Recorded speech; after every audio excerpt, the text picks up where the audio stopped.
Welcome back to Phoenix Mercury basketball, presented by LifeLock.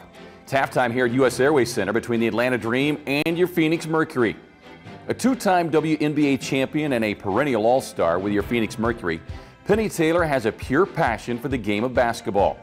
And during the WNBA's Green Week, she also shared her affection for the environment by taking part in a Dr. Seuss reading of The Lorax to a group of underprivileged kids from Elevate Phoenix.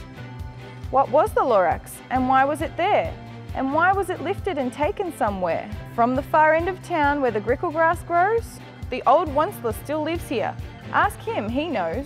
You won't see the Onceler. Don't knock at his door. He stays in his lurkum on top of his store. He lurks in his lurkum, cold under the roof, where he makes his own clothes out of muffled moof. And on special dank midnights in August he peeks out of the shutters, and sometimes he speaks and tells how the Lorax was lifted away. He'll tell you perhaps, if you're willing to pay. With the help of the clever rhymes from Dr. Seuss, Penny was able to connect with the young faces of Elevate Phoenix, while also teaching them just how imperative it is to protect the environment. It's a very important message to me, and I think especially when you can get it across to children at an early age, how important the environment is and how much we need it and how we need to take care of it. You know, Dr. Seuss is a very smart man, and this is an older book, so the fact that he was onto it way back is great. I repeat, cried the Lorax, I speak for the trees. I'm busy, I told him, shut up if you please. I think it's about responsibility more than anything, is doing your part to do what you can to help the environment, recycle, carpooling, little things that all of us can do to make a difference.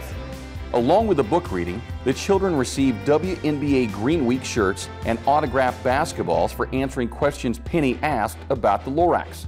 Not to mention unlimited fun and games in the APS Gorilla Greenhouse. But all fun aside, Elevate Phoenix and the Mercury were able to do much more than just read a Dr. Seuss story. They hopefully changed some young, impressionable lives forever. We work with at-risk students and at-risk schools and at-risk school districts, and it's neat to see them learn and give focus to what Penny shared with them as stories, but really excited to read with a professional basketball player, to see the example for the girls of a female basketball player and how they've achieved in their lives. They'll remember this a long time. I think it's an awesome experience for them. They may not know it right now because they're young, but this is something that, they're going to look back on or maybe see years later, and they're going to appreciate. One of the most important things is that kids learn how to read. So if they can read, they can do anything. The APS Gorilla Greenhouse provided the platform for a much-needed escape for this young group of kids who have faced far too many tough challenges in their young lives. And thanks to Penny Taylor and Dr. Seuss, they left U.S. Airways Center ready to elevate Phoenix and the rest of the valley into a greener place to live.